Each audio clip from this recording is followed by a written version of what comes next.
बच्चों, चलिए आज का हमारा प्रश्न परवलय वाई स्क्वायर बराबर 8x पर बिंदु 3, 5 पर खींचे गए अभिलंबों के पादों की कोटियों का समांतर माध्य है। यहाँ से हमें इसका समांतर माध्य ज्ञात करना है। तो यहाँ से इस प्रश्न को करने हेतु हमारे पास यहाँ से हमारी मुख्य अवधारणा कार्य करेगी। मुख्य अवधारणा यहाँ से हम लेके चलेंगे। यदि हम यहाँ से परवलय देखें वाई स्क्वायर बराबर 4ax, इस पर किसी भी बिंदु के जो निर्देशांक लिए जाते हैं यह होते हैं at, 2at, at square, 2at है हमारे पास किसी बिंदु के निर्देशांक होते हैं। और यदि यहाँ से इस परवलय के लिए अभिलंब देखें तो अभिलंब का समीकरण होता है a बराबर y बराबर at cube plus 2at minus में आता है tx।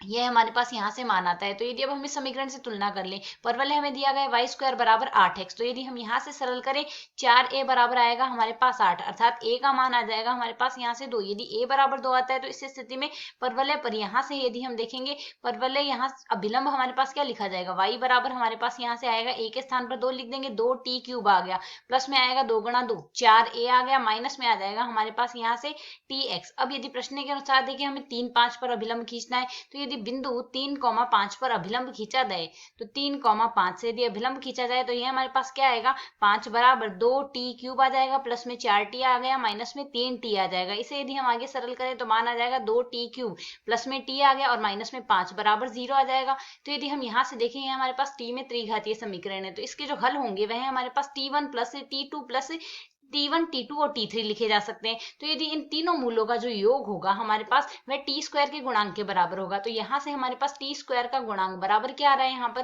टी स्क्वायर का जो गुणांक इस समीकरण में वह 0 है, अर्थात इन तीनों मूलों का जो योग होगा वह 0 के बराबर आएगा। अब यदि इस पूरी समीकरण को हम 4 से गुणा कर दें तो 4t1 plus 4t2 plus 4t3 बराबर हमारे पास यहाँ से 0 आ जाएगा। इसे यदि हम आगे सरल करें 4 को हम लिख सकते हैं 2 गुणा 2, तो 2 गुणा 2t1 प्लस 2 गुणा 2t2 आ गया, प्लस में 2 गुणा 2t3 हमारे यहाँ पास आएगा, बराबर आ रहा है 0। यह हमारे पास मान आ रहा है।